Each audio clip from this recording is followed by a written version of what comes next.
There is a strange moment that almost everyone knows. The door closes. The room becomes quiet. Your phone stops lighting up. No one is asking you anything. No one needs you. For a few seconds it feels peaceful, and then something changes. You reach for your phone. You turn on a video. You look for someone to message. You find something, anything to fill the silence. Why? Why can a quiet room feel harder to sit in than a crowded one? Maybe the problem is not that you are alone. Maybe the problem is what you begin to notice when you are. When there is noise around you, your mind has somewhere to go. A conversation gives you something to follow. A message gives you something to wait for. Other people give you a reason to look outside yourself. But when all of that disappears, the mind turns inward, and suddenly, thoughts that were easy to ignore become louder. You may notice that you are worried about the future. You may remember something from the past. You may wonder whether people really care about you. You may feel the need to be noticed, wanted, or remembered. And sometimes there is no clear thought at all. There is just an uncomfortable feeling. Something seems missing, so you assume the answer must be another person. But here is where things become interesting. A person can spend the whole day surrounded by friends, family, co-workers, messages, and conversation, and still feel deeply lonely. Another person can spend hours by themselves and feel calm. The difference is not always the number of people around them. It is what happens inside them when those people are gone. Being alone and feeling lonely are not the same thing. Being alone describes what is happening around you. Loneliness describes what is happening within you, and that difference matters, because if loneliness were simply caused by being alone, then every quiet moment would hurt. Every person without company would feel empty. Every crowd would make us feel connected. But life does not work that way. Sometimes we are lonely in a crowded room. Sometimes we feel most at peace when nobody is speaking. This suggests that loneliness may not begin with the absence of people. It may begin with our resistance to being with ourselves. Long before we ever learn to enjoy solitude, we often learn to escape it. We fill the silence, we chase attention, we stay busy. We keep looking outward, not because there is something wrong with us, but because stillness can show us things we have been too busy to see. And this is where an older way of thinking begins to offer a different path. The Taoists looked deeply at what happens when we stop fighting the moment we are in. Perhaps the first step toward being comfortable alone is not finding someone to remove the silence. Perhaps it is learning to understand why the silence feels so difficult in the first place. Think about what happens the moment you have nothing to do. No message to answer, no video playing, no one to talk to, no task waiting for you. At first, it may feel like a small break. Then the mind starts moving. You check your phone, you open an app. You look for something to watch, you remember someone you could message. You find some small task that suddenly feels important. It can happen so quickly that you may not even notice what you are doing. You think you are looking for entertainment. But sometimes you are looking for escape. Not escape from a room, escape from the quiet inside it. Most of us live with a steady stream of noise, messages, music, work, school, videos, conversations, plans, news, other people's lives. None of these things are bad. They can bring joy, meaning, and real connection. The problem begins when we cannot sit without them, because when the noise stops, something else gets a chance to speak. Your own mind. And the mind does not always speak gently. A quiet moment can suddenly become, why hasn't anyone contacted me? Then another thought appears, should someone be here? Then another, why do I feel this way? And slowly, simple silence becomes a personal story. Something is wrong. I should be doing something.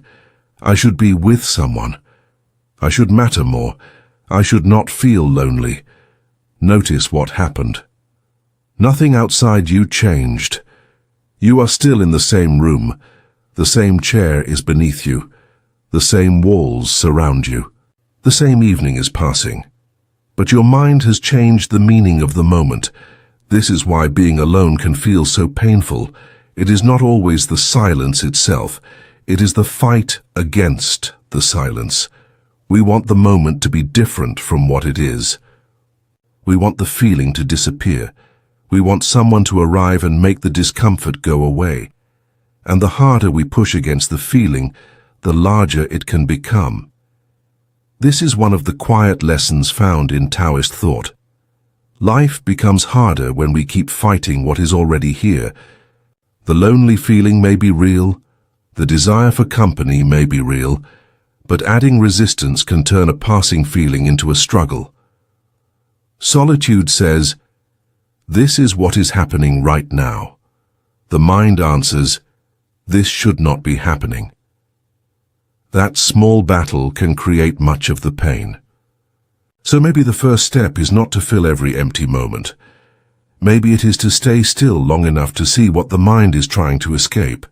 Because once you stop running from every uncomfortable feeling, another question appears. What happens when you no longer need to control the silence? When loneliness appears, the first thing we often want to do is make it disappear. We reach for someone. We send a message, we join a conversation, we try to be more social, we become more available. We look for a person who can bring back the feeling that we matter. There is nothing wrong with wanting people in our lives. The trouble begins when we need their presence to feel okay. Because then connection is no longer just connection, it becomes a way to escape ourselves. You may not even notice when this happens.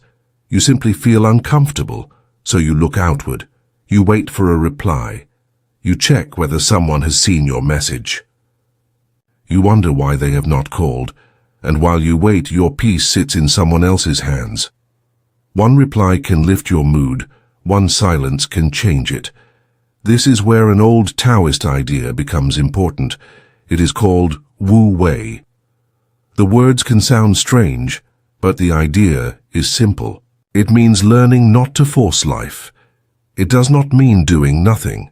It does not mean avoiding people. It does not mean becoming cold or distant. It means knowing when effort has become struggle. Think about a door that is already open.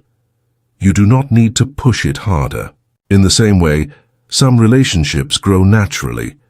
Two people talk because they want to talk. They spend time together because being together feels good. There is care, but there is no desperate need to prove anything. Other connections feel different. You keep reaching because you are afraid of being forgotten. You keep giving because you are afraid they will leave. You keep trying to be useful because you are afraid that, without being needed, you may not matter. Now the relationship carries a weight it was never meant to carry. It must give you comfort. It must prove your worth. It must protect you from loneliness. And that is a heavy burden to place on another person. Taoist wisdom points in another direction. Let connection be connection. Let people come closer when they want to. Let some people move away when life takes them elsewhere. Care for others, but do not make your peace depend on their every response. This does not make you less loving. It can make your love more free. Because when you no longer chase people, just to escape the silence, you can finally meet them without fear controlling every step. You can enjoy someone's presence without needing to hold on, and you can be alone without seeing that moment as a failure. But there is still something deeper. If you stop chasing people, stop filling every silence, and stop forcing connection, you are left with something you have been avoiding all along. The empty space inside. And learning to stay there may be the real beginning of solitude. At first, doing nothing can feel almost impossible. You sit alone, and the room is quiet. There is no message to answer. Nothing you need to watch. Nothing you need to fix. And yet your mind keeps searching. You notice the clock, you think about tomorrow. You remember something someone said. You wonder what other people are doing. The silence has not changed. But now you can hear what was hidden beneath the noise. This is why learning to be alone is not about suddenly becoming peaceful. It begins much earlier. It begins by staying, just for a little longer. When you stop reaching for your phone every time the room becomes quiet, the first thing you may meet is restlessness. Your mind wants movement. It wants something to follow. It may tell you that you are wasting time. It may create small problems for you to solve. It may pull old memories into the present. This can feel uncomfortable, but there is something important happening. You are beginning to see your mind without all the usual distractions. The thoughts were already there. The worry was already there. The need for attention was already there. Silence did not create them. Silence simply made them easier to notice. And if you stay a little longer, something else can happen. The mind begins to slow down, not because you forced it to become quiet, but because you stopped feeding every thought with another thought, another video, another message, another task. This is close to the spirit of Taoist wisdom. You do not always need to push life into a different shape. Sometimes you can allow a moment to be exactly what it is. There is a simple lesson hidden in the idea of empty space. An empty room is not useless because it is empty. A quiet place can give you room to breathe. A cup is useful because there is space inside it. In the same way, your life does not need to be filled every second to have value. Sometimes the space is what gives you room to understand yourself. This changes the meaning of solitude. It is no longer only the absence of another person. It becomes a space where you do not have to perform. You do not have to be interesting. You do not have to impress anyone. You do not have to prove that you are busy for a moment. You can simply exist, and that can feel strangely peaceful. But peace brings another question. If a person can learn to sit alone, enjoy silence, and feel at home in their own company, why can they still feel lonely when nobody is watching? Maybe the deeper pain was never only about being alone. Maybe it was about needing to be seen, and that is where solitude begins to reveal something even deeper, about who we think we are. There is a strange kind of loneliness that can remain even when people are around you. You can have messages waiting on your phone. You can talk to friends. You can share your thoughts. And still, somewhere inside you may wonder if anyone truly sees you. This is where loneliness can become deeper. It is no longer only about having someone beside you. It becomes about needing proof that you matter. We often look for that proof in small ways. Who remembers us? Who checks on us? Who notices when we are gone? Who needs our help? Who would miss us if we stopped showing up? These questions seem simple. But when they become the way we measure our worth, something changes. Our peace begins to depend on other people's attention. A message can make us feel important. Silence can make us doubt ourselves. Praise can lift us up. Being ignored can make us feel small. The problem is not wanting love or friendship.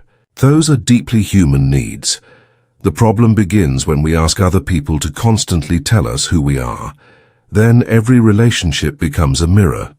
We look into it and ask, am I important? Am I wanted? Am I enough? And when the mirror is not there, we may feel as if we have disappeared. But you do not stop being real when nobody is watching. Your thoughts still exist. Your quiet moments still matter. Your life does not become less valuable simply because no one is there to notice it. This is where the old Taoist view becomes powerful. It points toward a simpler way of living, where you do not have to build yourself again and again through other people's reactions. You can have an identity without becoming trapped inside. You can know who you are without needing to prove it every day. That difference is small at first, but it changes everything. When you stop trying so hard to be seen, you may begin to see yourself more clearly. You notice what you enjoy when nobody is impressed. You notice what you believe when nobody is listening. You notice what remains when there is nothing to perform, and something quiet begins to grow. You no longer need every moment to prove that your life has meaning. You can simply live it. This does not make you cold. It does not make you distant. In fact, it can make connection more honest. When you do not need another person to complete you, you can meet them without fear. You can enjoy their presence without holding on to woe. You can care without turning care into a demand. You can love without asking love to constantly prove your worth. That is a different kind of freedom, but life will still bring distance. People will change. Some will leave. Some seasons will become quiet again. And when that happens, one final question remains. Can you stay open to love without becoming afraid of being alone? Being alone does not have to mean being cut off from life. You can sit in a quiet room and still feel close to the world. You can care deeply about people without needing them beside you every moment. And you can love someone without asking them to carry every fear inside you. This is where solitude begins to change. Before, being alone may have felt like something to escape. Now it can become a place you can return to without fear. That does not mean you stop needing people. It means you stop needing people to save you from yourself. There is a quiet difference between these two ways of living. When we fear being alone, we may hold on to relationships too tightly. We may keep talking when we have nothing to say. We may stay where we no longer feel at peace, because leaving feels worse than staying. The relationship becomes a shelter from our own inner world. But when we become more comfortable with ourselves, something softens. We can let another person have their own space. We can listen without rushing to fix everything. We can enjoy someone's presence without needing to possess it. And when they leave, we may still feel sadness. But sadness does not have to become panic. This is close to what Taoist wisdom points toward. Life does not need to be pushed at every moment. A river does not force every stone to move. It keeps flowing, making room for what is already there. In the same way, a healthy relationship does not need constant control. It can have closeness and space, presence and distance, words and silence. None of this means loneliness disappears forever. There will still be nights when you wish someone were there. There will be people you miss.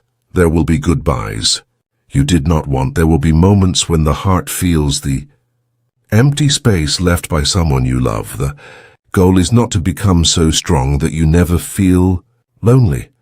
That would not be freedom. Freedom is feeling loneliness without letting it decide what you do. You can feel the longing and still remain calm. You can miss someone and still remain whole. You can want connection without chasing it from fear. That is when solitude stops separating you from life. It begins to give you more room to meet life, honestly. And then the question changes. You are no longer asking, how do I stop being lonely? You begin asking something deeper. Who could I become if being alone was no longer something I needed to escape? The room may look the same. The silence may sound the same, but inside you, something has changed. There may come a day when you are sitting alone in the same quiet room that once made you uncomfortable. Your phone is still. No new messages. No one is asking where you are. No one needs your attention. Nothing is pulling you toward the next moment, and yet something has changed. The room is the same, but you are not. Before, the silence may have felt like proof that something was wrong. You may have thought, why is nobody here? And beneath that question was another one. Does my life matter if nobody is looking? Now, you can sit there without needing an answer. The silence does not reject you. It simply exists. This is where solitude begins to take on a different meaning. You no longer need to fill every empty space with noise, messages, work, or attention. You can let the moment be what it is. You can notice your thoughts without having to obey them. You can feel a little lonely without deciding that loneliness means your life is empty. That is a quiet kind of freedom. Taoist wisdom does not promise that you will never feel lonely again. You will still miss people. You will still want company. You will still feel the pain of distance and loss. That is part of being human. The change is not that loneliness disappears. The change is that it no longer controls you. You can love people without needing them to prove your worth. You can enjoy someone's presence without asking them to carry your whole sense of self. You can be close to another person and still leave space for both of you to breathe. This is what inner space makes possible. You stop holding on so tightly. You stop asking every relationship to save you from yourself, and because you are no longer reaching for people from fear, you can meet them from a place of choice. You can listen more freely. You can care more deeply. You can let someone come close without turning their presence into your survival. Being enough does not mean needing nobody. It means knowing that your life does not become less valuable when nobody is there. You are still here. Your thoughts are still here. Your breath is still here. Life is still moving through this quiet moment, and maybe that is the deeper lesson of learning to be alone. You were never being asked to live without people. You were learning how to remain whole when nobody was there. So the next time the room becomes quiet, you might not rush to escape it. You might simply stay and wonder what if this silence is not proof that something is missing, but an invitation to notice what was already there.